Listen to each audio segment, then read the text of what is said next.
Good morning and welcome to another edition of Channel Sport this morning. I'm Taya Salam. And I'm Cecilia Omogwe. We'll get started with the Afro Basket Championship right there in Mali. And the Tigers, they are on a prowl. They are into the quarterfinals, winning all three first games, 2 games to spread. Back-to-back wins. Back. Awesome. Triple.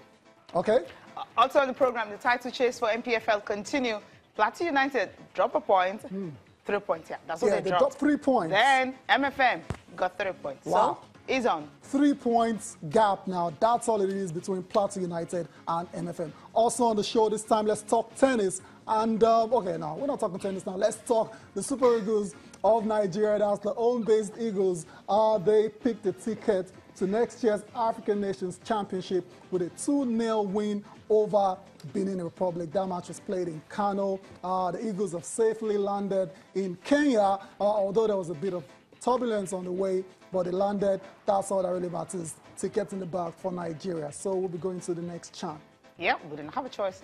2018. You don't have a choice. What does that even mean? You didn't have a choice. When was the last time Super Eagles got into a championship? When was the last time? The last time around. When? No, I'm talking about not Chan. I'm talking about generally.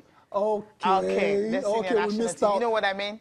So we'll talk more about. So any championship we are going for now, we just have to qualify for that. Oh, okay. Yeah. I get where you're coming from. Let's move on with the show now. Let's start with tennis. I was so eager to talk about the tennis, and you understand. Pardon me for that.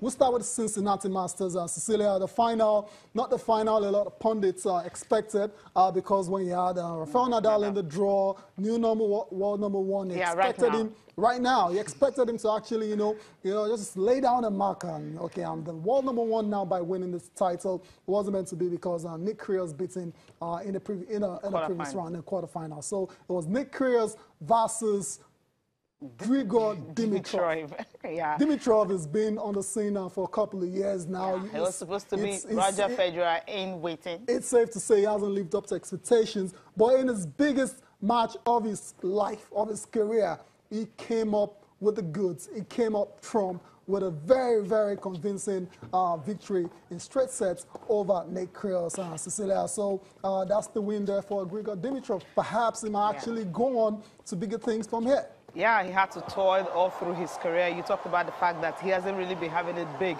But this is the first time he's actually winning a 1,000 Masters event. That's why I said it's the biggest win of his life. So he worked so hard to get it.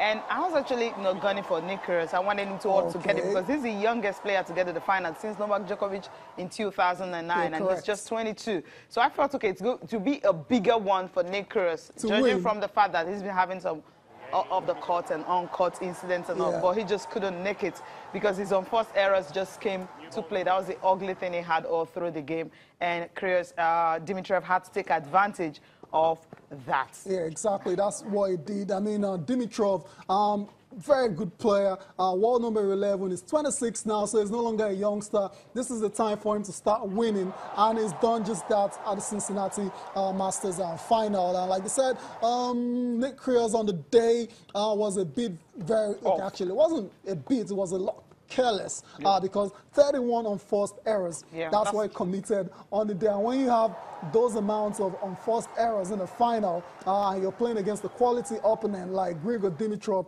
you're very likely to lose, and that's why he's lost this one. But for me, I don't think he should lick his wounds for too long. I don't think he should be too down on himself because he's had a very good tournament. He's been decent all year, a lot better than what we saw last year from Nick Kyrgios. But the day belonged to Grigor Dimitrov. Because he was ready. He was ready for it. Okay, we just enjoy the highlights now and also get to listen to him.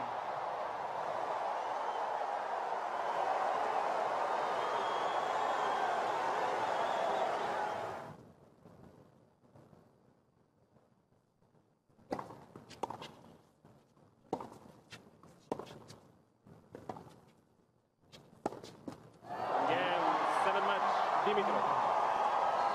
2 sets to love. 6-3, 7-5. Thanks a lot for last week. I struggled. You helped me a lot, huh? Appreciate it. You deserve it. Thanks a lot. Sounds amazing, yeah. Well, finally lived the day to hear that. It's an amazing feeling. What can I say? It was one of my greatest weeks out here, and it just feels good. Feels good to win, especially leading up to the Open. I think it's a step forward to me now. I just need to hold out to that momentum and keep on going with the same work that I've put in so far.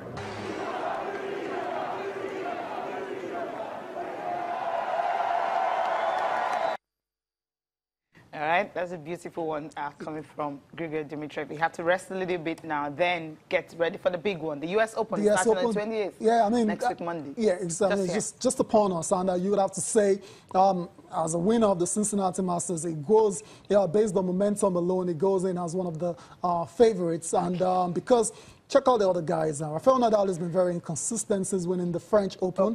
The other guys are out injured. I'm talking Djokovic. Can we give the count? Where do we start from? Injury count. No, let's not go into that now because from Ken Shikari to Stan Wawrinka to Novak Djokovic to my point is it's an open competition this time around because apart from Roger Federer, who's been amazing this year, every other person's got a chance, and that includes Grigor Dimitrov. Let's go to the ladies, Cecilia. The final of the Cincinnati Masters, still in Cincinnati, was between Gabin Muguruza and Simona Halep.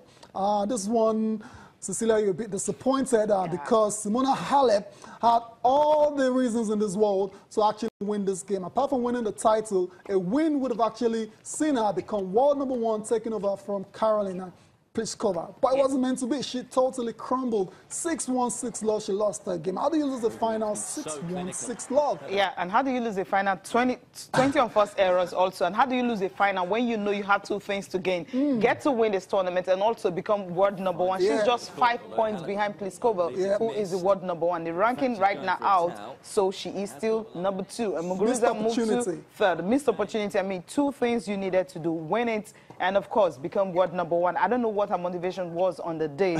I don't think she saw anything like that. But then she was, the dreams, the hopes, everything gone.